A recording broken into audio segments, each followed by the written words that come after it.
Hello everyone, Bangladeshi blogger তৃপ্তি চ্যানেলে সবাইকে স্বাগত জানিয়ে শুরু করছি নতুন একটি ব্লগ।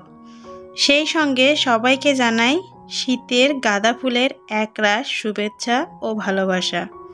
আমি তৃপ্তি আছি আপনাদের সঙ্গে বগুড়া থেকে।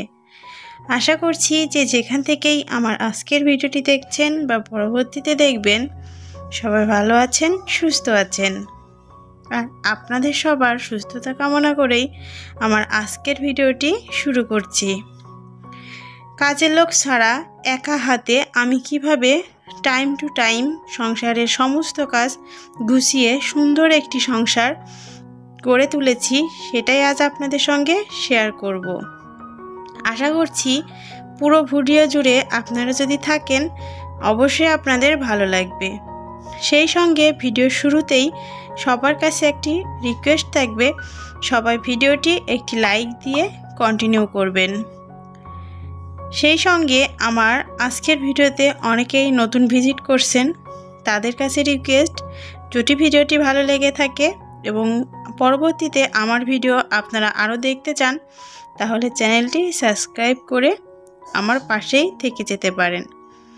আর হ্যাঁ বন্ধুরা, ভিডিওটি ফ্রেন্ডস ফ্যামিলির সঙ্গে শেয়ার করতে কিন্তু একদম ভুলবেন না।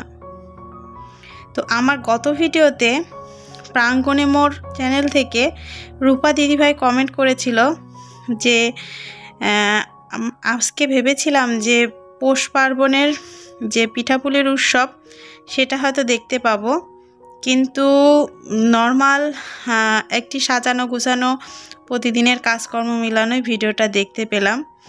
তো দিদিভাই ওই ভিডিওটা আসলে একটু আগে তৈরি করা ছিল আর ভিডিওটা অলরেডি অনেক বড় হয়ে গেছিলো, যার কারণে ওই ভিডিওতে সবটা শেয়ার করতে পারিনি। তো তুমি যেহেতু দেখতে চেয়েছো আর ছোট ছোট কিছু ক্লিপ আমি নিয়েছিলাম, কারণ পিঠা করা কিন্তু অনেক বড় একটা কি বলবো, মানে সবসময় পিঠা ঠিকমতো হতে চায় না, অনেক বড় একটা মানে ভেজালের কাজ। তো যার কারণে সেভাবে আর অত ভিডিও করিনি। তো যতটুকু করেছিলাম তারই কিছু কিছু অংশ শুধুমাত্র তোমার জন্যই শেয়ার করলাম। সেই সঙ্গে আমার চ্যানেলের অন্য দর্শক যারা আমার রান্না দেখতে পছন্দ করেন তাদেরও আশা করছি ভালো লাগবে। আসলে সেদিন পিঠা করার সময় অর্থে আমাকে বলছিল, মামনি ভিডিও করবা না, এত পিঠা করছো। আমি বললাম না, একদম ভিডিও করব না, কোনো ভিডিও করব না। ভিডিওর যা ভিউজ, এই ভিউজে কষ্ট করে ভিডিও করার কোনো দরকার নাই, কোনো প্রকার কোনো ভিডিও করব না। তো কোনো ভিডিও করিনি। পরে এক পর্যায়ে অর্থে আর কি অল্প কিছু ক্লিপ আমার তুলে দিল যে তুমি চ্যানেলে দাও না দাও, তোমার স্মৃতি হিসাবে এই পিঠাগুলো করেছো, মোবাইলে তোলা থাক। তো ওই আর কি কিছু ক্লিপ নিয়েছিল। তো রূপা দিদিভাই তোমার কথা শুনে এই ক্লিপগুলো আজকের ভিডিওতে অ্যাড করে দিচ্ছি। আসলে ভিডিওর ভিউজের কথা চিন্তা করে ভিডিও আর সেভাবে করতে ইচ্ছা হয় না এত কষ্ট করে। তো যাই হোক, এত কিছুর পরেও যেহেতু শেয়ার করেই ফেলেছি, আপনাদের কাছে কেমন লাগছে প্লিজ একটা ছোট্ট কমেন্ট করে জানালে আমি খুশি হব, আমার ভালো লাগবে। তো চলে আসলাম পরের দিন সকালবেলা। তো আগের দিন রাত্রেবেলা তো হচ্ছে চিতই পিঠা আর হচ্ছে বকুল পিঠা আর তেল পিঠা আর কি করেছিলাম। তো তারই কিছু কিছু ক্লিপ আপনাদের সঙ্গে শেয়ার করলাম। তো পিঠাগুলো মোটামুটি ভালো হয়েছিল আর স্বাদে কিন্তু হয়েছিল অসাধারণ, খুবই ভালো। তো পরের দিন সকালবেলা এখন হচ্ছে সকালের নাস্তাতে পরোটা, আলুর তরকারি আর হচ্ছে খেজুরের গুড়ের সেমাই করেছিলাম। তো সেমাই খেজুরের গুড় দিয়ে প্রথমবার আমি ট্রাই করলাম। আসলে সবসময় চিনি দিয়েই খাওয়া হয়, তো চিনি একটু কম ছিল ঘরে। তো ভাবলাম যে এখন তো শীতের দিন, খেজুরের গুড় দিয়ে আজকে করে দেখি কেমন লাগে, হয়তো ভালোই লাগবে। তো হচ্ছে খেজুরের গুড় দিয়ে সেমাইটা করার পর খেতে কিন্তু বেশ ভালো লাগছিল। তো আপনারা কেউ খেজুরের গুড়ের সেমাই খেয়েছেন কি না? আর যদি না খেয়ে থাকেন তাহলে একবার করে দেখবেন, ভালোই লাগে। আর যারা খেয়েছেন তাদের কাছে কেমন লাগে সেটাও আমার কমেন্ট বক্সে ছোট্ট একটা কমেন্ট করে গেলে খুশি হব। তো জমিয়ে খাওয়া দাওয়া করাটা যতটা মজার, থালা বাসন মাজাটা কিন্তু ততটাই কষ্টকর। তারপরেও মজা করে খেলে একটু তো কষ্ট করতেই হবে। তো দেখতেই পেলেন অনেক বাসনপত্র জমা হয়ে গিয়েছিল। আর এখন যেহেতু বাচ্চাদের স্কুল টিফিন এবং তোরাকে দুপুরে খাবারটা কোচিংয়ে নিয়ে গিয়ে খাইয়ে তারপর একবারে কোচিং করে নিয়ে আসি স্কুলের পর, তো যার কারণে অনেক বাসন জমা হয়। আর সকালবেলা ওর বাবা নাস্তাটাও বাসায় করে যেতে পারে না, তাড়াতাড়ি করে ওদেরকে স্কুলে নিয়ে যায়। তোর বাবাকেও টিফিনটা আর কি গুছিয়ে দিই বক্সে। তো যার কারণে 3টা বাচ্চার স্কুল টিফিন প্লাস সব মিলিয়ে অনেক বক্স এবং কিছু থালা বাসন জমা হয়েছিল। তো সেগুলো পরিষ্কার করে নিয়ে তারপর চলে আসলাম ঘরে এসে ঘরের বিছানাটা গুছিয়ে তারপর মেঝেটা সুন্দর করে ঝাড়ু দিয়ে নিচ্ছি।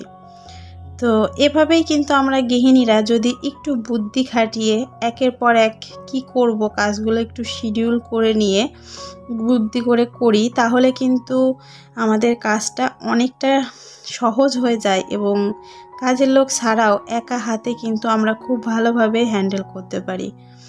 একটা জিনিস কি, কাজের লোক দিয়ে কোনো কাজ করলে সেই কাজটা হয় ঠিকই, কিন্তু ততটা পরিষ্কারও হয় না আর ততটা ভালো হয় না।